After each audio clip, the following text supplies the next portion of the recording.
Profecias. Você acredita na Bíblia? Você acredita nas suas profecias? Será que ela é digna de confiança num mundo tão atualizado igual hoje?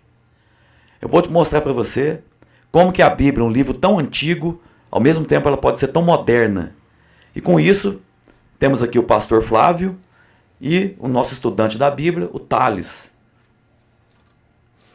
Ô Fabinho, obrigado pelo convite. É um prazer muito grande estar aqui mais uma vez. Prazer é nosso. Muito alegre de estar aqui de novo aprendendo com vocês aí sobre o livro de Daniel. Queria fazer o convite pro pessoal também que chegou até aqui para se inscrever no canal, deixar o like. Acredito que hoje vai ter muito conteúdo aí que vocês vão estar ensinando o pessoal, para mim também. Então, que o pessoal pode estar escrevendo para transbordar para outras pessoas, né? E, Fabinho, o que o livro de Daniel, essas profecias, pode mudar nas nossas vidas hoje? Para quem, principalmente para mim, que não conhece muita coisa. Bom, aqui é o quarto tema aqui do nosso curso. O primeiro foi sobre o dom de línguas verdadeiro e falso. O segundo foi sobre o que acontece com a pessoa depois que a pessoa morre. O terceiro é sobre a volta de Jesus nas nuvens do céu. E esse quarto tema vai ser uma profecia da Bíblia, Daniel capítulo 2, que já mostra realmente, Thales, o quão o conhecimento profundo das Escrituras nos dá esperança. Então, respondendo a sua pergunta, é o conhecimento bíblico, é estudar a Bíblia. E essa é a proposta do nosso canal, que chama Verdade e Erro. Aqui a gente apresenta o erro e depois mostramos a verdade ou vice-versa. Primeiro a verdade, depois o erro, para deixar a pessoa inteirada do que é a verdade bíblica. Então, é o conhecimento bíblico que nos liberta, Thales. E o pastor também vai falar um pouco para a gente sobre essa profecia de Daniel, capítulo 2, que nos mostra um vislumbre dos reinados que existiam antigamente e que está até hoje. E é maravilhosa essa profecia, porque ela nos fala o passado, o presente e o futuro dentro da Bíblia. Para mim foi uma profecia principal porque o que eu acredito hoje e a fé que eu tenho hoje nas coisas de Deus e da Bíblia. Fabinho, essa profecia que nós vamos estudar hoje, Daniel capítulo 2, ela é muito importante. Primeiro, nós vemos em Daniel capítulo 2 um Deus simples. Ele conseguiu simplificar a história do mundo em um único capítulo. Olha que Deus fácil, que Deus simples. Isso mostra o interesse que Deus tem em que você entenda, conheça de uma forma fácil, clara. E Deus aqui em Daniel capítulo 2 está se revelando de uma forma bastante clara. E segundo, por que essa profecia é tão importante? Porque ela é um relógio. Ali a gente vai mostrar que Deus, numa sequência de impérios, está mostrando um período muito importante para nós, como se fosse o relógio de Deus, Daniel capítulo 2. Isso indica que a volta de Jesus está muito perto. Nós não sabemos o dia nem a hora, mas o período Deus revelou e está revelado em Daniel capítulo 2. Gostaria de colocar um vídeo aqui, pastor, só para a gente ter uma noção o que foi esse sonho. Vamos ver aqui? É muito legal esse videozinho que mostra as ilustrações de como foi. Só um minutinho. Aí. Um rei sonhou com uma estátua gigantesca feita de ouro, prata, bronze, ferro e barro, e uma pedra misteriosa destruiu tudo. Nabucodonosor teve um sonho que o deixou em pânico, mas ninguém sabia interpretá-lo, só Daniel. Tu viste, ó rei, uma grande estátua. A cabeça era de ouro, a Babilônia, o peito de prata, a Pérsia, o ventre de bronze, a Grécia, as pernas de ferro, Roma. E os pés? Ferro misturado com barro, forte, mas instável, unido por fora, rachado por dentro. Então, uma pedra foi lançada sem mãos humanas e destruiu toda a estátua. Reinos caíram e a pedra virou um monte, um reino eterno. O sonho não era só sobre impérios, era sobre o fim deles e o início do reino que nunca passará. Comente aqui. Você acha que estamos vivendo nos pés de barro? E aí, pastor? Muito interessante essa ilustração, esse vídeo, muito bem produzido. E é exatamente esse o sonho que Daniel teve, que Nabucodonosor teve, que Daniel vai revelar para o rei. Então a gente vê que a cabeça, que é de ouro, representa o Império Babilônico que já passou. Ficou aí há mais de 2.600 anos para trás. Depois do Império Babilônico, dois povos vão se unir, os medos e os persas, vão atacar e destruir a Babilônia e vai se formar o Segundo Império Mundial. Na sequência, nós temos o Terceiro Império Mundial, que é o Império Grego, O personagem principal desse período é muito conhecido, Alexandre o Grande. E vai ser um grande império, só que curto, porque Alexandre o Grande vai morrer prematuramente.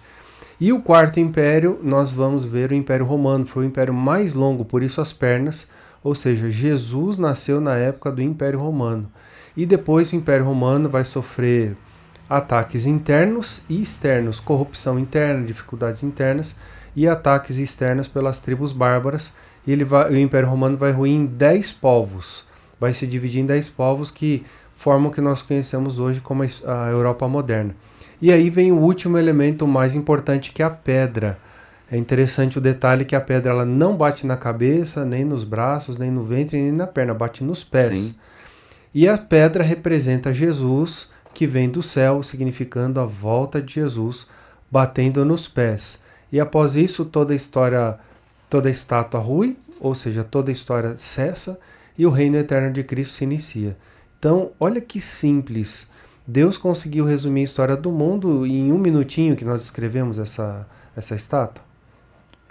Então, pastor, que profecia fantástica, porque ela já falava o passado, o presente e o futuro. Exatamente. Porque quando foi escrito, quando o rei teve essa visão, ele já estava no reinado da cabeça de ouro, que era a Babilônia. E depois ele continuou a explicação do sonho, pastor, que são os medos e os persas, depois de Babilônia. O Alexandre o Grande, que é muito conhecido, tem até filme disso. E, pastor, isso foi escrito antes de acontecer, pastor? Sim, isso foi escrito bem antes de acontecer, né? Antes do Império Medo-Persa, do Império Grego, do Império Romano, de Roma dividida, foi escrito bem antes. E na arqueologia mostra detalhes incríveis de como essa profecia se cumpriu com uma precisão incrível antes de acontecer. Então, por exemplo, na Babilônia, que é o atual Iraque ali, né? Quantos achados a gente vê ali com referência a Nabucodonosor, Nabopolassar, Nabucodonosor I, esses nomes aí em tabletes cuneiformes, né?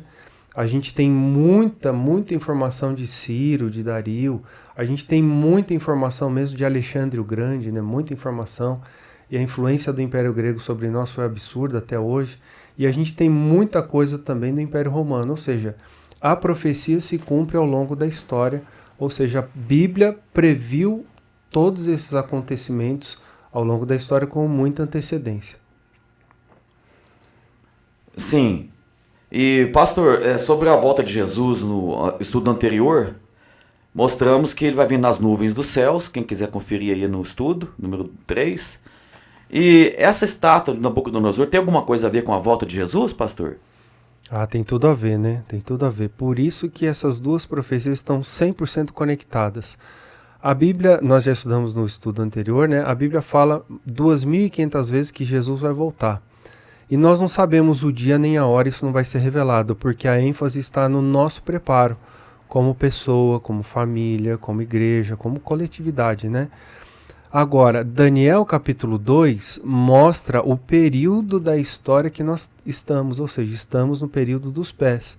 Outro dia um irmão, conversando com ele a respeito disso, falou, não, pastor, a gente não está nos pés, não, a gente está na unha dos pés. Eu achei muito engraçado e achei pertinente. Ou seja, nós sabemos o período foi revelado. Não existe outro reino além dos pés, né, de barro e ferro. O que significa isso? Países fortes, países ricos e países não tão ricos da Europa. Por exemplo, países fortes, França, Alemanha, Inglaterra, né, países não tão fortes em relação à Europa, né? Portugal, Espanha, países de barro seriam representados dessa forma na profecia. E a Bíblia fala que na época destes reis a pedra viria. Portanto, nós estamos na última sequência da profecia bíblica, que aponta para a breve volta de Jesus. Nós não sabemos o dia nem a hora, mas pode ocorrer em qualquer momento, porque nós estamos sim no período profético determinado pelos pés. Pastor, o fato de eu não acreditar, um exemplo, vamos supor que eu seja um ateu, isso implica no cumprimento das profecias, pastor? Então, a questão da volta de Jesus é interessante, porque a gente querendo ou não, aceitando ou não, Isso. estando preparado ou não, gostando ou não, Jesus vai voltar. Claro que hoje a gente tem que fazer escolha. Se o momento da volta de Jesus para a gente vai ser feliz ou triste, vai ser um momento de vida eterna ou destruição eterna. Esta escolha eterna está hoje nas nossas mãos. Cada um tem que fazer a sua escolha individualmente. Pois é, então o fato de eu não acreditar, o fato de eu acreditar, isso não implica nada que a profecia ela é real e vai acontecer. Assim, com certeza. Porque... Mas você vai entender isso se você continuar estudando aqui. Você vai ver que a Bíblia faz muito sentido. Porque nós, adventistas, somos historicistas. A história tem que bater com a Bíblia. Tem que estar de conformidade com a Bíblia. E quando você vai no passado e vê exatamente esses reinados caindo um por um e se cumprindo aquelas profecias que foram faladas, foram mencionadas antes de ter esses reinos, é fantástico e sua vida passa a ter um significado diferente quando você começa a observar e entender que a Bíblia realmente é verdade. E isso faz total diferença na vida da gente, porque você se dedica melhor à Bíblia, quando você vê que ela realmente faz sentido. E ali fala a pedra cortada sem auxílio de mãos, né, pastor? Que ele deu o final da profecia de Daniel capítulo 2, mostrando que se tudo cumpriu certinho esses reinados, então a volta de Jesus também vai cumprir. Só que tem gente, eu não sei se é de boa fé ou de má fé, ou se tem ambas as partes, tem gente que não acredita na Bíblia, não acredita em Deus. E aí, muitas das vezes é por moda, né? Ou às vezes é fanatismo, modinha, né? Não sei o que é. Ou às vezes a pessoa tem até alguma razão, talvez, para ser ateu, para não acreditar nas profecias, devido a tanto escândalo, tanta coisa que temos hoje no meio evangélico, no meio cristão, faz a pessoa, às vezes, não entender, não dar credibilidade para a Bíblia. E é isso aí que estamos falando hoje. O que a gente está tentando dizer aqui? Que as profecias se cumprem, a Bíblia é verdadeira, Jesus Cristo vai voltar realmente. Só que eu quero mostrar aqui um vídeo, pastor Thales, sobre a dificuldade que um ateu tem de compreender a palavra de Deus, né, de aceitar a palavra de Deus, e o que um deles fala sobre isso. Porque aqui, pastor, esse ateu que eu vou mostrar, ele é muito conhecido, e ele fala que o Jesus histórico existiu. Uhum. Só que eles têm dificuldade de acreditar no Jesus de milagres, né? Eu gostaria de colocar aqui, só para a gente ter uma noção do que fala, que eu acho bem relevante para dar início ao nosso tema aqui. Jesus Cristo existiu? Olha, lamento aqueles ateus que acham que Jesus Cristo não existiu. Está errado, hein? É muito provável que ele existiu. Eu sempre digo para os alunos, não fale mal da Bíblia, porque você vai ficar mal na vida. Só gente ignorante acha que a Bíblia não é um grande livro. Jesus, historicamente, não há praticamente mais nenhuma dúvida que ele tenha existido. Inclusive, tem um livro de um autor chamado David Husser, certo? Chamado Jesus, que é o historiador judeu, que mostra lá, faz uma análise do Evangelho, mostrando absolutamente a verossimilhança de tudo que é narrado lá. Já escrevi várias vezes na minha coluna da Folha, fiquei ateu por anos, acho o mística maravilhoso, acho o personagem de Deus maravilhoso, acho que se ele existir ainda, seria infinitamente mais interessante, né? Um ser desse tamanho. Eu acho elegante a hipótese e, portanto, conheço pessoas muito religiosas que são infinitamente mais religiosas que ateus, porque quando ateu é militante, normalmente ele é um chato. E aí, E pastor? as profecias da Bíblia que estão se cumprindo hoje? Não tem nenhum. O que o senhor me diz, pastor? Eu achei interessante a fala do Luiz Pondé, né, que é um filósofo, e verdade, nas faculdades, entre os cientistas, não há dúvida da historicidade de Jesus, ou seja, ele realmente existiu, isso não há dúvida. Agora, a grande dificuldade para esses homens e para essas pessoas é reconhecer o Cristo divino, né? O Cristo eterno, o Cristo divino, esse lado espiritual e místico, né, como ele mencionou. Nós precisamos entender Jesus nessas duas esferas, o lado humano e o lado divino misteriosamente combinada. Então, Jesus como um homem, como uma figura histórica, isso existiu, já não há dúvidas das provas, né, da existência histórica de Jesus. Agora, o problema é que as pessoas não conseguem aceitar o além disso, né? O transcender disso, que é o Cristo divino, né? O Cristo criador e restaurador. Então, ao mesmo tempo que ele não acredita no Jesus de milagres, o Jesus Salvador, o Jesus Deus, mas ele não tem dificuldade de acreditar que Jesus realmente existiu. Sim. Porque o que temos é arqueologia, historicistas da época, tipo Flávio Josefo e outros mais, né, pastor? Flávio Josefo está no 1º século, né? Então tá bem pertinho ali, né? E tá bem pertinho. E as pessoas, muitos, têm dificuldade de acreditar que ele existe, que ele existiu, como pessoa também, como homem, mas não tem dificuldade de acreditar que Alexandre o Grande existiu. É verdade. Eles não têm dificuldade de acreditar que o rei Dario existiu, que foi bem antes de Alexandre o Grande. Exatamente. Eles não têm dificuldade de acreditar que Nabucodonosor existiu. Então, mas só que a Bíblia, pastor, ela nos dá várias referências que Jesus realmente foi um fato verídico na questão do sobrenatural. Porque, igual lá em Daniel capítulo 2, mostrando o vislumbre das profecias acontecendo na história, o Antigo Testamento também fala de Jesus antes de Jesus Cristo ter nascido. Isso aí para mim também foi muito impactante na minha vida, pastor. Como que livros escritos há mais de 400 anos atrás, há mais de 700 anos atrás, contavam detalhes de como Jesus Cristo viria a esse mundo. Eu posso falar alguma delas aqui. Por exemplo, lá em Isaías, capítulo 7, versículo 14, lá falava que Jesus Cristo ia vir de uma virgem, ia nascer de uma virgem. Em Mateus, capítulo 1, do 21 até o 23, confirma isso. Isso para mim já é uma coisa muito importante, pastor. Com certeza. Tudo bem. Isaías 53, versículo 7, lá fala no silêncio da sua condenação. Em Mateus 27, 12 a 14, lá confirma isso, pastor. Em Zacarias, que é o Antigo Testamento, se eu não me engano, uns 700 anos, escrito antes de Jesus, lá também já dava uma profecia que se cumpriu, pastor. Lá fala que ele na entrada triunfal em Jerusalém, ele vinha montado num jumentinho. E cumpriu exatamente Mateus 21, do 1 até o 11, mostrando claramente que é uma profecia do Antigo Testamento que se cumpriu no Novo. Isso é muito importante.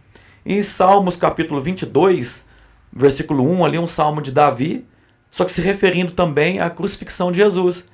Né? Deus meu, por que me desamparaste? Versículo 1.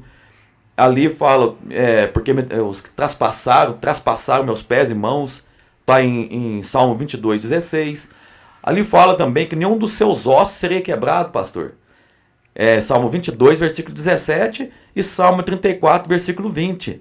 E cumpre lá em João 19, 32 a 37, que lá fala que nenhum dos seus ossos seria quebrado, pastor. Isso é muito importante. Por quê? Porque mostra que até nos detalhes. Por que quebrado? Por que nenhum dos seus ossos seria quebrado, pastor? Então, é um detalhe interessante, né? Porque a profecia deixa esse gancho, esse gatilho, né? Ou seja, na história, na prática, nenhum osso de Jesus se quebrou. O que significa isso? Que a profecia se cumpre com uma precisão cirúrgica. E todas essas profecias que você mencionou aí, tem centenas de outras mais, só cabe em Jesus, não cabe mais ninguém. Seria impossível todos esses elementos se cumprirem em qualquer outra pessoa, senão na pessoa de Jesus. O que mostra isso? Que a profecia ela se cumpre com uma precisão absurda. Ou seja, se no passado ela se cumpriu com essa precisão cirúrgica, as poucas profecias que faltam para a volta de Jesus, inclusive a da volta de Jesus, será que ela não vai se cumprir com a mesma precisão, com a mesma exatidão? Isso que a gente está querendo mostrar para o Thales e para você que está nos assistindo. Pois pastor, por exemplo, por que quebrar os ossos? Porque na crucifixão, eles chegavam lá, os soldados romanos, e verificavam se a pessoa não... sim, nesse aspecto. Você explica pra gente, pastor? Não, é isso que você está falando, né? É que, por exemplo, a pessoa crucificada, ela não morria por causa dos pregos nas mãos ou nos pés. Ela morria asfixiada. Então, o tempo, a pessoa ia a gravidade ia fazendo a sua força, né, para baixo, e a pessoa ia ficando sem ar, sufocada, né? E alguns condenados na cruz muito fortes, resistentes, aguentavam de 5, 6, 7 dias. E para encurtar esse sofrimento, os soldados romanos, eles vinham com uma espécie de bastão e batiam nos joelhos, quebrando as pernas, os joelhos, para que eles não se apoiassem mais num tipo de apoio que eles colocavam na cruz, né? E aquilo reduzia o tempo de vida dos condenados, né? Então, nesse caso, por que Jesus não teve seus ossos quebrados? Porque a vida dele não foi tirada, ele entregou. Tanto é que no momento do ritual do santuário da tarde, Jesus fala assim, está feito, nas tuas mãos entrega o teu espírito. E o cordeirinho do ritual do santuário não foi sacrificado porque o verdadeiro cordeiro foi morto. Ou seja, não tiraram a vida de Jesus, ele voluntariamente deu. Então não foi necessário que os soldados viessem e quebrassem os ossos de Jesus, né? E cumprindo esta profecia, cirurgicamente, igual o senhor ponto, falou. Né? E tem outro ainda, assim, são os detalhes, pastor. Detalhes. Olha só, a Bíblia não é uma piada. A Bíblia é verdade. Siga a Bíblia. Nos mínimos detalhes ela se cumpre. E até nos ossos quebrados, que não seriam quebrados no caso, se cumpriu. E tem mais, pastor. Aqui fala até das suas vestes. Lá em Salmos 22, versículo 18, lá fala também que as suas vestes seriam repartidas, pastor. E cumpriu em Mateus 27, 35. E até nisso, até esses mínimos detalhes, mostrando que realmente Jesus Cristo existiu, realmente ele era uma profecia que ele ia vir aqui a este mundo. Sinceramente, pastor, é muito interessante e não tem como a gente não dar credibilidade para as profecias bíblicas. Quando ele é transpassado ali, ô pastor, na sua lateral ali, ele não chega a ser levado à morte, não? Não, ele já estava morto, né? Ali eles usavam a lança para duas coisas, para verificar se o cara realmente estava morto ou não. Porque tomar uma espetada no peito não é tão agradável assim. E se a pessoa não estava morta, era uma forma de você acelerar esse processo de morte, né? Ah, não, achei que ele foi morto ali. Quando foi transpassado, então, ajudou para que isso acontecesse. Então, o que matou morto. Jesus não foram os açoites, não foram os pregos, não foram o sofrimento, as aflições ou a própria cruz em si. O que mata Jesus são os nossos pecados. Então é por isso que Jesus fala, nas tuas mãos entrego o meu espírito, e naquele momento ele decide morrer. Tanto é que Jesus falou assim, ninguém toma a minha vida, eu voluntariamente a entrego. Então o que matou Jesus? Os nossos pecados. Não foram esses açoites absurdos e a violência absurda que foi colocada sobre Jesus, né? Claro que isso abateu ele, com certeza, mas não foi a causa mortes, né? Entendi. E tem outra profecia muito legal, Miqueias 5:2, pastor. Detalhes. Ali já falava que Jesus Cristo ia nascer em Belém. Miqueias é um livro do Antigo Testamento também, que já falava que ele ia nascer em Belém. E a gente bem sabe que ele nasceu em Belém. Está em Mateus capítulo 2, do 4 a 6. Ali falava já que ele ia nascer em Belém. Que interessante, outra profecia. Tem inúmeras, né, pastor, sobre o nascimento de Jesus no Antigo Testamento. Mostrando que a Bíblia é verdade. E aí, o que a gente está querendo... que ideia que a gente está querendo levar a vocês que estão fazendo o curso aqui? É que se cumpriu essas profecias que Jesus Cristo ia vir, ia ser crucificado, até onde ele ia nascer, se cumpriu no Antigo Testamento, até na Daniel capítulo 2, o que impede de cumprir o restante tudo, pastor? Inclusive da volta dele. Esse é o ponto principal do nosso estudo. Ou seja, olhando para trás, com tanta precisão, o cumprimento dessas profecias. Será que se a gente olhar para frente, para não muito longe, será que a mesma precisão que foi usada no passado não vai ser usada no futuro? Ou seja, a volta de Jesus, que é a profecia apontada em Daniel capítulo 2 e outras 2.500 outras profecias, será que elas não vão se cumprir com a mesma precisão que as profecias do passado? Então, a resposta é sim e com muita certeza, né? Com muita certeza.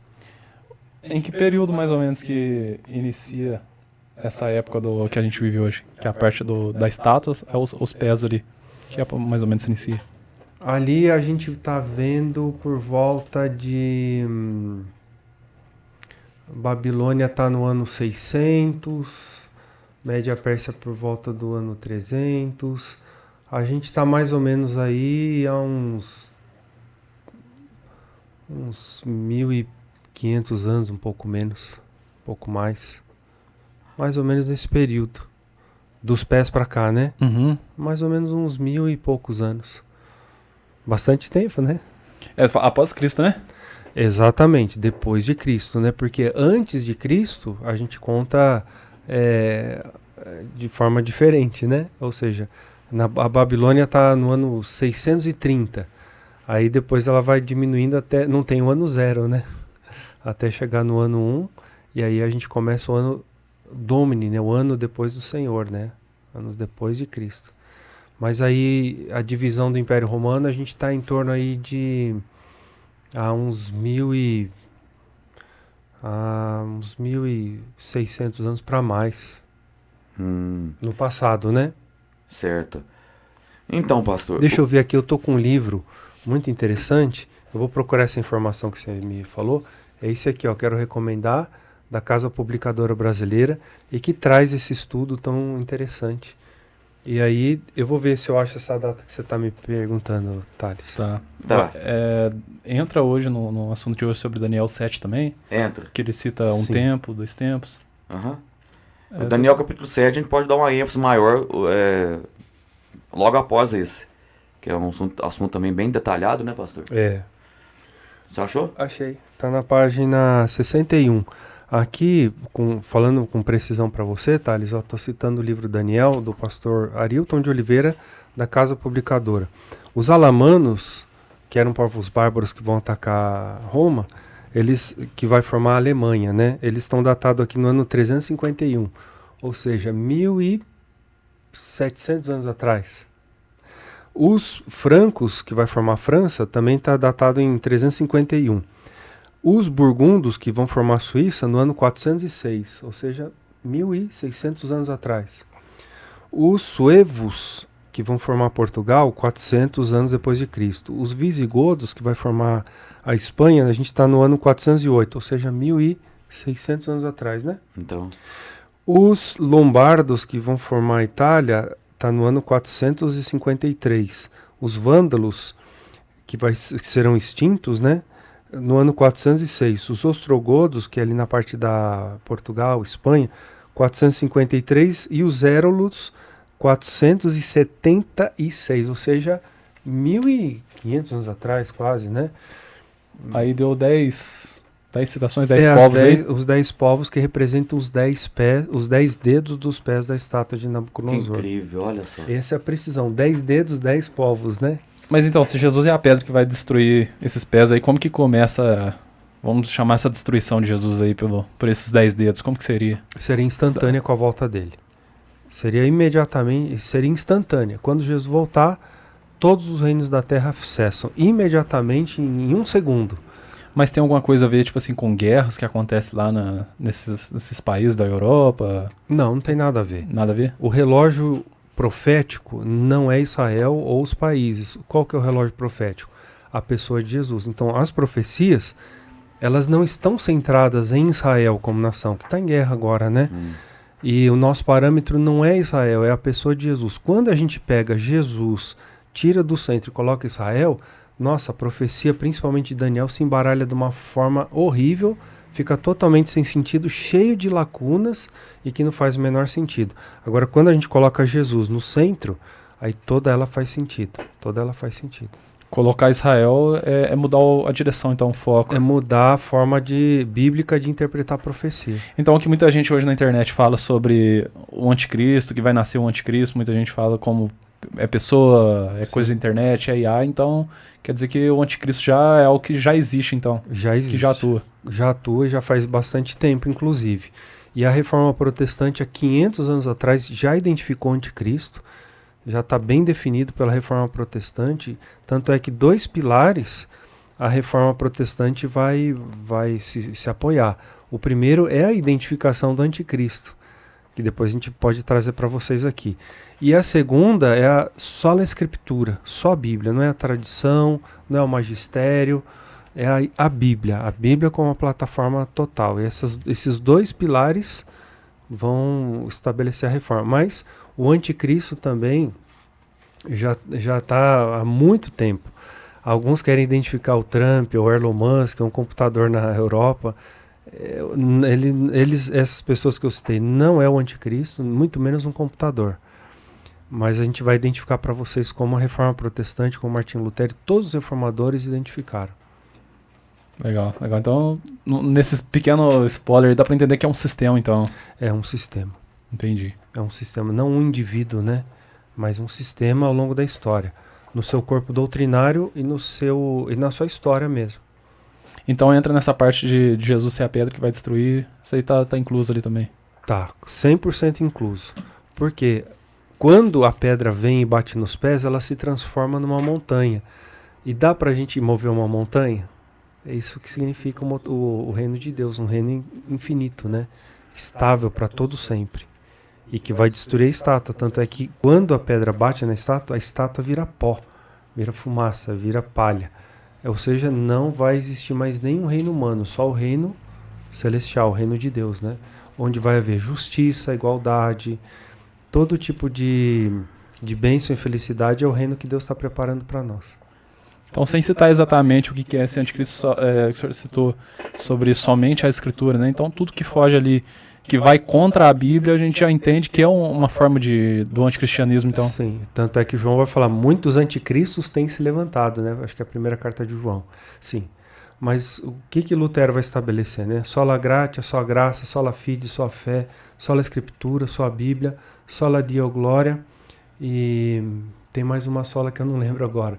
Ou seja, esses são os fundamentos que vão fazer com que a gente identifique um sistema que mudou as doutrinas bíblicas e que fez atrocidades ao longo da história como o anticristo. Oh. Interessante, né? Eu só gostaria de... Esse poder vai dominar por 1260 anos, fazendo todo tipo de atrocidade ao longo da história. Esse é o poder que é identificado como anticristo. Já dominou os 1260 anos? Já dominou. Já dominou. Já. Mas de 1260 anos já passou, então. Já passaram. Entendi. Esse período já passou. Esses anos passaram, né? Então, e aqui em Daniel capítulo 2, a partir do versículo 35, aqui nos dá o resumo aí, aqui já tinham passado a cabeça de ouro, a Medo-Pérsia, a Grécia e Roma. E no final dela, o versículo 35, Daniel capítulo 2, 35, lá fala assim: então foi juntamente esmiuçado o ferro, o barro, o bronze, a prata, o ouro, os quais se fizeram como a palha das eiras no estio. E o vento os levou, e dele não se viram mais vestígios deles. Mas a pedra que feriu a estátua se tornou em grande montanha que encheu toda a terra. Este é o sonho e também a sua interpretação, diremos ao rei. Então aqui eu posso... O Daniel já tinha tido a revelação, né, pastor? O interessante da profecia de Daniel são dois elementos. Primeiro, o rei ele vai ter o sonho e não vai se lembrar. Ele vai ter o sonho, aquilo vai perturbar ele, mas ele não conseguia descrever e ele não vai descrever. Deus vai revelar o sonho e aí Daniel vai revelar o sonho para o rei vai se lembrar exatamente o sonho que ele teve mediante a revelação de Daniel. Segundo, a interpretação, a gente não precisa ficar inventando, ou procurando, ou caçando. É só continuar lendo o capítulo 2 de Daniel, que o próprio Daniel vai dar a interpretação. Ou seja, Deus revelou para Daniel o sonho e a interpretação. E aí Daniel revela a interpretação para o rei Nabucodonosor. Então como que a gente deve ler isso da Bíblia? A Bíblia se auto-interpretando, a Bíblia explicando a Bíblia. Não é a filosofia explicando a Bíblia, os achismos explicando a Bíblia, a teologia humana explicando a Bíblia. Mas é a Bíblia se auto-interpretando, a Bíblia explicando a Bíblia. E a história também junto, né? Porque a Bíblia, as profecias elas vão se cumprir ao longo da história, Isso. né? Vamos ver, pastor, tem uma pessoa aqui que ele fala, até fazendo chacota sobre profecias da Bíblia, que são historicizadas, ou seja, as profecias, no caso não são profecias, são acontecimentos históricos que depois de acontecidos, eles fazem livros falando sobre como se fosse a profecia que se cumpriu inventada. Ou seja, para manipular as pessoas. Seria isso verdade? Vamos ver, pastor. Só uma reflexão sobre esse tema. E as profecias da Bíblia que estão se cumprindo hoje? Não tem nenhuma profecia da Bíblia se cumprindo hoje. E nenhuma profecia da Bíblia se cumpriu anteriormente, tá bom? Basicamente, existe o que a gente chama de profecia historicizada. Isso é conhecido dentro da academia, tanto a partir da história, da arqueologia e na teologia também, tá? Só que os líderes religiosos não te falam isso. O que é uma profecia historicizada? É quando uma pessoa, por exemplo, agora, no momento presente, imagina que você decide escrever uma história de um personagem específico que viveu em uma determinada região aqui do Brasil e digamos que você vai relatar o tipo de inundação que o Rio Grande do Sul sofreu há pouco tempo. Tá bom? Aí você vai pegar e criar esse personagem, vai colocá-lo lá naquela época e vai dizer que ele está profetizando que aconteceria uma inundação que ia pegar a maior parte do estado e ia causar uma desgraça terrível e não teria como evitar aquilo. É exatamente assim que todas as profecias da Bíblia foram escritas, tá? Ou seja, o pessoal já estava décadas, se não séculos, depois do acontecimento. Então já tinha toda a história contada. Eles criam um personagem, jogam lá naquele período e falam que ele está profetizando ou ela está profetizando algo, entendeu? Assim, isso já é sabido, isso não é nenhuma novidade para quem estuda sobre esse assunto. Para o Novo Testamento é exatamente a mesma coisa. As profecias que dizem da queda do templo e colocam isso na boca de Jesus, os evangelhos haviam sido escritos anos, se não décadas, depois da queda do templo. Ou seja, já tinha acontecido. Eles criam um personagem mitológico e colocam na boca dele as profecias, dizendo que ia acontecer, mas já tinha acontecido. Isso é sabido, tá bom? A gente já sabe disso. É que na igreja o pessoal não fala porque a gente mantém ali nessa prisão maluca para continuar pegando o teu dinheiro e te assustando com essas falsas profecias. Poxa, mas tem gente que está perseguindo o evangelho, está dito claramente que isso aconteceria. E aí, pastor? O tom de chacota ali fica bem claro, né? E é um absurdo do absurdo que ele está falando, não reflete a verdade, reflete única e exclusivamente a opinião dele, que por sinal é muito rasa, né? Muito pequenininha. Você acabou de ler várias aqui, Isso. E a gente não leu todas, são 400 Nossa. E lá vai paulada, nem lembro quantos, de profecias que falavam exclusivamente a respeito do Messias. Todas elas se encaixam com precisão na pessoa maravilhosa de Jesus. Por exemplo, João está datado aí no ano 80, o ano 90, o livro do Apocalipse, e nós vamos ter as cartas do Apocalipse, são 7 cartas do Apocalipse, que vão transcender quase 2000 anos. Como que João, ali escrevendo no ano 90, depois do Senhor, vai escrever uma coisa que aconteceu ali no ano 1500 com a Reforma Protestante, ou em 1600, como que ele vai escrever depois se ele estava 1600 anos antes? Então, é só uma cabeça pequena que não conhece a Bíblia, ou que não conhece a verdade, para falar um absurdo desse. Eu vou fazer uma menção ao Pondé, porque ele mesmo que falou que o ateu militante é um chato. Por quê? Ele acaba forçando um monte de argumentos aí que fica totalmente sem fundamento e sem pé nem cabeça, né? Ou seja, eu já te dou a palavra, Thales. No caso de Daniel, olha com quantos anos de antecedência ele está escrevendo que os impérios, ele está na época do rei Nabucodonosor, datado aí no ano 630, se não me engano. Com quantos anos ele está falando que vai vir depois Média Pérsia, depois a Grécia, depois Roma, depois o Império Dividido? Como que Daniel vai transcender séculos e séculos para escrever depois do evento, né? Então é um absurdo. Ele fala, não, mas inventaram um personagem chamado Daniel. Isso é um absurdo do absurdo, né? A narrativa dele é muito bonita, né? A forma de falar parece que tem muita convicção do que tá falando nos 2 vídeos ali que ele mostrou. E lembra aquela passagem de Osés que fala que o meu povo perece por falta de conhecimento, né? Sim. Eu ia fazer uma pergunta aqui, mas esqueci. Vou passar e depois eu vou voltar nela. Eu vou voltar. Desculpa, Thales. Não, fugiu agora mesmo. Mas já eu volto. Então, o Thales falou, do jeito que ele fala, parece que ele sabe tudo já, né? Porque... Palavras de tal vento, né? E eu tô aqui, eu tô estudando a Bíblia mais de 27 anos, 26 anos que eu tô estudando a Bíblia. E eu sei muito pouco, pastor. Não sei quase nada de Bíblia, se for ver. E ele já sabe tudo. A ponto de querer enredar pessoas para que elas fiquem igual ele. Sendo que a Bíblia libertou tantas pessoas, e eu não sei provar para um ateu que Deus existe. Porque isso aí é particularidade de cada um com Deus. Isso aí é particular de cada um. Então, se ele acredita desse jeito, se ele acha que é desse jeito, ok, não tem como a gente colocar na cabeça dele. Porque a Bíblia também fala que Deus está procurando quem realmente quer servir ele, pastor. No caso ali, é a opinião dele, vai ser respeitada, tá tudo bem, não tem problema nenhum. Se a pessoa achar que Deus é um sapo, tudo bem, Deus respeita. Deus não é um sapo, porque a gente acha que é um sapo. Mas Deus respeita. Se você acha que Deus é um abacaxi, é um sapo, é uma coisa da tua cabeça, tá tudo bem. Deus dá essa liberdade para ele, pra gente. Agora, o fato de eu achar que Deus é um sapo não torna Deus um sapo. O fato de eu achar que Deus é um abacaxi não torna Deus um abacaxi. Então Deus dá liberdade para nós, a gente também dá liberdade para as pessoas acharem o que elas quiserem, né? Agora, quando a gente põe o fundamento, a gente vê ali que ele está pisando no ar, no vento, não tem fundamento nenhum que ele está falando. Vamos reagir a outro vídeo então, só para dar mais uma ideia para a gente o que está acontecendo. Há mais de 1500 anos, em uma Europa coberta por castelos e batalhas medievais, surgiram os povos germânicos.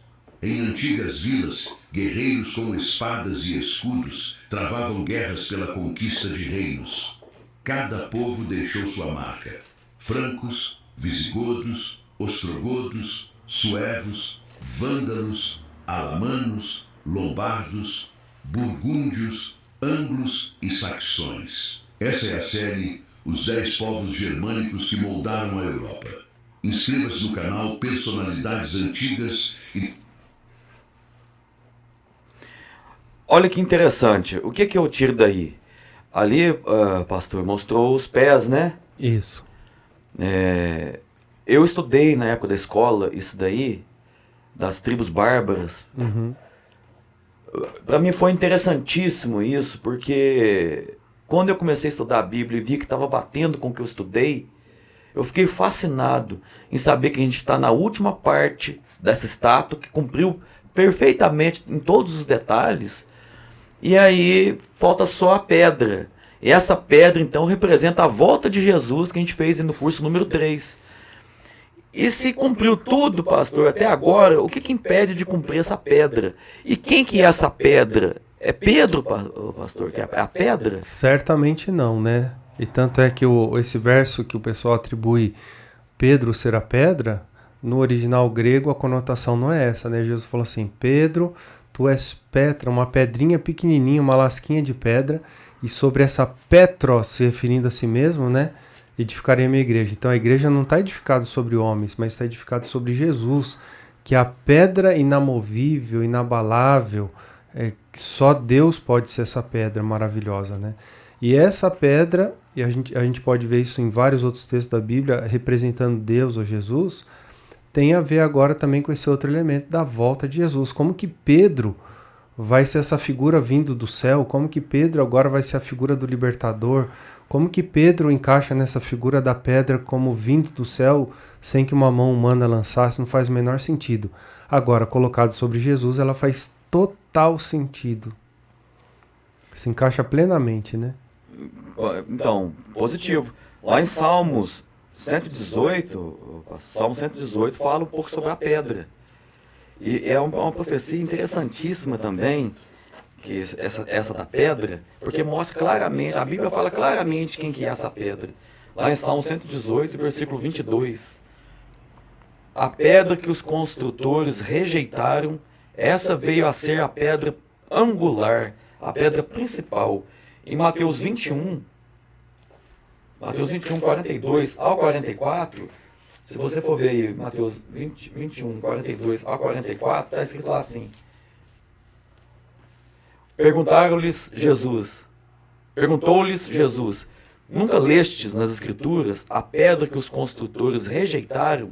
Essa veio a ser a principal pedra angular.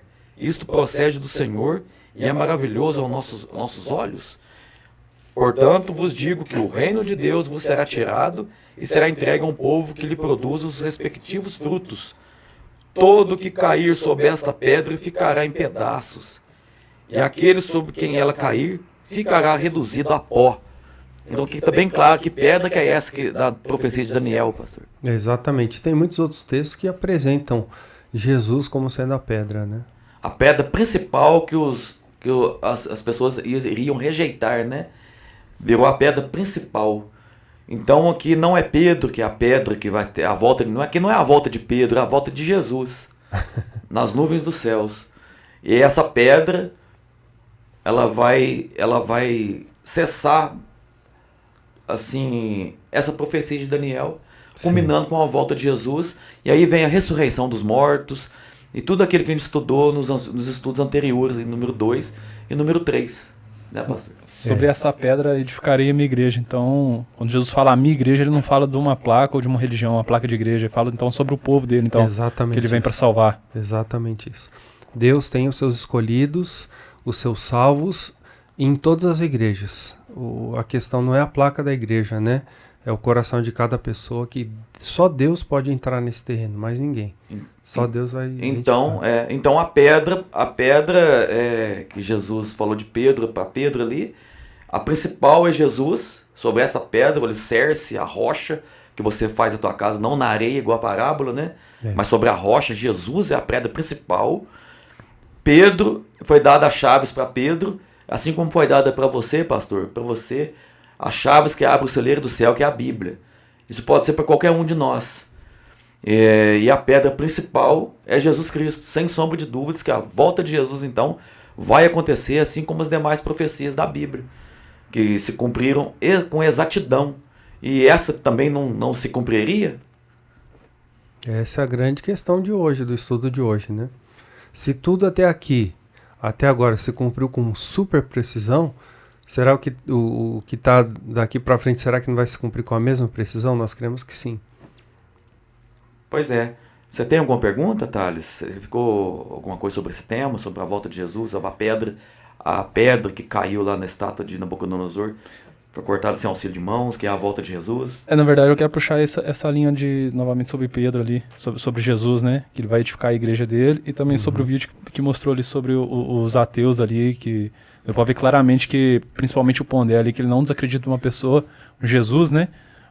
Mas é citado não como Deus, mas um ser, né? Uma pessoa, talvez de uma inteligência avançada, mas no final das contas, pelo que ele fala, igual nós, não acredita em milagres. Mas o que vocês têm para falar para quem também é ateu, ainda, ou talvez está tentando de alguma forma ali, talvez o Espírito Santo está começando a tocar na pessoa, e a pessoa está começando, será que ele existe? Está começando a criar uma dúvida. O que vocês poderiam dizer para essa pessoa que de alguma forma quer chegar a Deus? Ela tem que orar, ela tem que jejuar, ela tem que começar a ler a Bíblia, ela tem que ir na igreja, o que ela tem que fazer? Eu acho que o principal, né, é abrir o coração justamente para esse lado divino de Jesus, né? Porque se a gente acreditar que Jesus foi só um homem, um mestre iluminado, uma pessoa inteligente, um senhor, ele está entre nós na mesma esfera e na mesma influência. Agora, se a gente entender que Jesus é o nosso Criador e Salvador, aí sim a gente vai começar a ver Jesus com outros olhos. E uma das formas da gente ver Jesus com outros olhos é lendo a Bíblia. Através da Bíblia a gente vai ver como que Jesus tratou as pessoas, como que ele conversava com as pessoas, quais as definições que ele colocou de pecado, de salvação. E a partir daí a gente vai formando um mosaico mais completo da pessoa de Jesus. Então, para um ateu deixar de ser ateu, né? Eu acho que a primeira coisa é ele tentar se tornar um pouquinho mais sensível à impressão de Jesus divino, do Jesus divino no coração dele. E depois dar um segundo passo, que é em direção à Bíblia, né? Pois é, aqui Pedro também mencionou um pouco sobre a pedra, pastor. Ele falou o seguinte aqui, em 1 Pedro, capítulo 2, a partir do versículo 4. Chegando-vos para ele a pedra que vive, rejeitada, sim, pelos homens, mas para com Deus eleita e preciosa. Também vós mesmos, como pedras que vivem, sois edificados, casa espiritual, para ser de sacerdócio santo, a fim de oferecer sacrifícios espirituais agradáveis a Deus por intermédio de Jesus Cristo. Por isto está na Escritura: eis que ponho em Sião uma pedra angular, eleita e preciosa, e quem nela crer não será de modo algum envergonhado. Para vós outros, portanto, os que credes, é a preciosidade, mas para os descrentes, a pedra que os construtores rejeitaram, essa veio a ser a pedra angular. E pedra de tropeço e rocha de ofensa são estes os que tropeçam na palavra, sendo desobedientes para os que também foram postos. Então, a pedra angular, o que ela era? Era uma pedra onde todas as outras se apoiavam. Era como nas construções modernas, a gente ia falar hoje sobre o alicerce, né, Fabinho? Na construção, a fundação. Isso. E a pedra angular, ele tinha esse papel, né, de sustentação, onde todas as outras pedras iam se apoiar sobre ela. O que significa isso? Que é a pedra mais importante, porque vai suportar todas as outras. Por que Jesus aplicou e Pedro aplicou essa figura da pedra angular sobre Jesus? Porque se você tirar Jesus da Bíblia, ou da sua vida, ou da nossa vida, ou da volta de Jesus, ou das profecias de Daniel capítulo 2, todas as outras pedras, ou seja, todas as outras ideias, doutrinas e coisas, caem tudo por terra, nada se sustenta. Então as pessoas hoje fazem um monte de malabarismo, querendo colocar Israel, colocar isso, aquilo, outro, e nenhuma dessas coisas dão certo como pedra angular. Só a pessoa de Jesus pode ser o fundamento, o alicerce. Nada além de Jesus, só Jesus. Não são líderes religiosos, não são pessoas ilustres, mas só Jesus pode ser essa pedra angular, mais ninguém. E nós podemos ser as pedrinhas, né? As pedras apoiadas sobre Jesus. Né? Também Pedro falou, também vós mesmos, como pedras que vivem. Nós podemos ser também a pedra. Então a pedra principal que Jesus Cristo quis dizer lá em Mateus 16 foi estava falando dele, que é a pedra principal. Sim. E Pedro, que assim como nós também pregamos o evangelho, lógico que ele foi bem mais importante do que nós ali no momento, né? Ele foi um apóstolo de Cristo, fez muita coisa, o crescimento da igreja. E só que ali nós também podemos ter as chaves, né? Que a palavra de Deus, nós somos pregadores da palavra de Deus, né? Que através dela abrimos o céu, né? Pastor, assim, as coisas de Deus, com a palavra dele, obediência. É isso que quis dizer. Não que ele é o primeiro papa, que ele é o principal ali, não. Então, porque senão ele mesmo não tinha falado todas essas coisas que eu li aqui. Em Salmos, também lá no Salmo 118, não ia falar que a pedra principal é Jesus. A volta de Jesus, relatada em Daniel capítulo 2, que é a pedra cortada ali sem auxílio de mãos, que é a verdadeira pedra principal, que é Jesus. Então, para mim ficou bem claro, pastor, a explicação da profecia de capítulo 2 de Daniel, que ela se cumpriu nos mínimos detalhes. Isso. E a volta de Jesus é a última parte que está faltando. E Deus quer que a gente aceite. Vamos nos preparar para a volta dele. E ao longo dos estudos, a gente vai dando mais esclarecimento sobre outras profecias. Não é mesmo, né, pastor? Com certeza. Por exemplo, quando a gente olha os detalhes, já que você está enfatizando bastante os detalhes. Por exemplo, nós temos um relógio, né? O nosso relógio tem quantos números aqui escritos? 12, né? Os nossos minutos têm quantos segundos? 60 segundos, 60 minutos, né? Esse formato de relógio, no número 6 e no número 12, é uma herança babilônica. Essa contagem do número 6.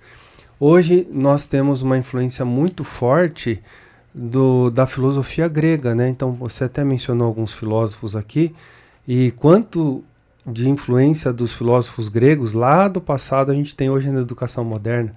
Hoje nós temos um sistema jurídico que praticamente está todo fundamentado, não para todo, né, mas uma influência muito poderosa do sistema jurídico de Roma. Então olha quantas influências nós temos que foram herdadas desses povos, né, que nos afetam até hoje. Ou seja, todas essas coisas que nós estamos mostrando aqui como detalhes apontam para uma profecia 100% precisa. Então tá, então eu acho que ficou bem claro. Otário, você tem mais alguma pergunta pra gente caminhar? O que é essa herança da Babilônia, o pastor, sobre o relógio, número 6? Então, o número 6 na Babilônia era um número místico, né? Então, o rei Nabucodonosor, ele tinha um tablete com números, eles eram muito bons com números, que se você soma ele na linha, ou na coluna, ou na transversal, sempre dava 6 ou 666. Então o número 6 na Babilônia era um número místico, muito utilizado, ou seja, que influenciou a gente. Tanto é que se você for para Daniel capítulo 2, você vê que as medidas da estátua, né, 60 por 6 côvados, aparece de novo o número 6. Então na Babilônia a gente vai ver sempre aparecendo o número 6 com muita precisão, né? Em vários momentos aparece o número 6 na Babilônia. Tem mais alguma pergunta sobre o tema? Não. E por exemplo, Daniel capítulo 7, que vai ampliar a profecia de Daniel capítulo 2. Ali fala que a Babilônia, que é a cabeça, que é o ouro, também é representado com um leão de asas. Na Turquia, quando foi escavado o portal da Babilônia, que hoje está no Museu da Alemanha, se eu não me engano, e foi reconstruído totalmente na Alemanha, o que está nos portais? Leões alados, Nossa. leões com asas.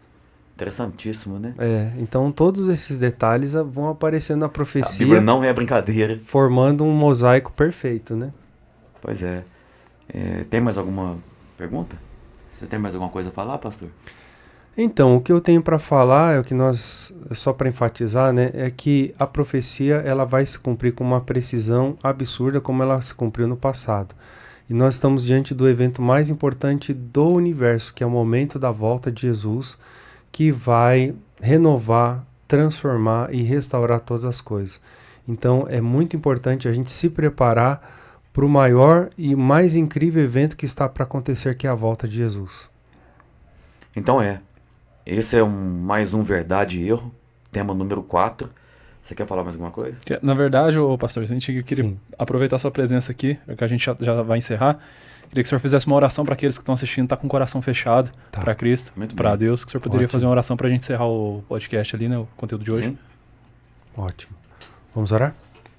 Querido Pai, te agradecemos que o Senhor nos ouve, te agradecemos que o Senhor existe na nossa vida e te agradecemos que o Senhor é o Deus Todo-Poderoso no nosso coração, Pai. Amém. Queremos agora, unânimes aqui, eu, Fabinho, Thales, interceder por essa pessoa que está assistindo, se porventura tem dúvidas no coração dela a respeito do Senhor, a respeito da sua divindade, a respeito do que o Senhor tem separado para nós e para os nossos filhos com a sua breve volta, que desde já o Senhor toque no coração dessas pessoas para que elas tirem todas as barreiras, os preconceitos, para que eles possam enxergar nessas profecias uma esperança de uma vida melhor, mais feliz, melhor em todos os aspectos, Pai. Te agradecemos porque essa esperança hoje aquece o nosso coração e queremos que ela aqueça também o coração dos nossos queridos, familiares e amigos, Senhor. Te agradecemos por tudo, em nome de Jesus. Amém. Amém. Amém. Thales, você dá um recadinho pra turma aí que... Para quem ficou até o final, não esquece de dar o like aí, compartilhar esse vídeo, né? Transborda para alguém que está precisando escutar essa palavra e o aprendizado também. E ajuda o canal a crescer. Verdade e Erro. Muito bem, então fiquem todos com Deus. Até o próximo estudo, se Deus quiser.